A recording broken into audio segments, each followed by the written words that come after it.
السلام علیکم۔ آج کی اس ویڈیو میں آپ کے ساتھ بیکنگ سے متعلق کچھ ٹپس شیئر کروں گی۔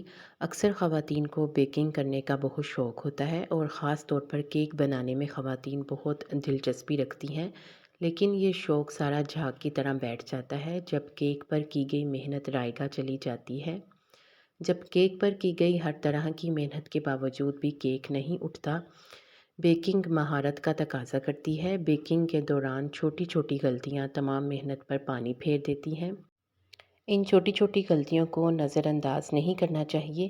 اگر آپ کو بھی کیک بناتے وقت اس طرح کی مشکلات کا سامنا کرنا پڑتا ہے تو سب سے پہلے یہ چیک کر لیں کہ آپ جو بیکنگ پاؤڈر استعمال کر رہے ہیں وہ پرانا تو نہیں۔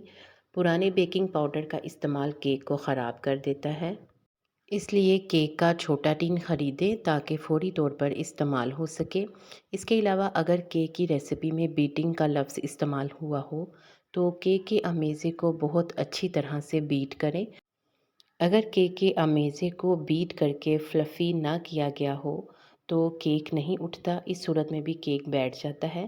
اگر کیک کی ریسیپی میں انڈوں کی سفیدی کا استعمال کرنا ہو تو انڈے کی زردی کا ایک قطرہ بھی کیک کے امیزے میں ڈالنے سے کیک نہیں اٹھتا۔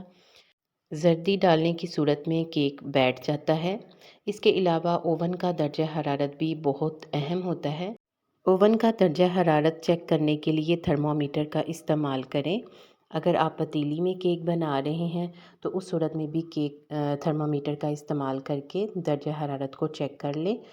مستقل بنیاد پر بیکنگ کی مشق جاری رکھیں کیونکہ بیکنگ پریکٹس سے ہی آتی ہے۔ ایک آدھ کوشش کے بعد مایوس نہ ہوں اور کوشش کو جاری رکھیں۔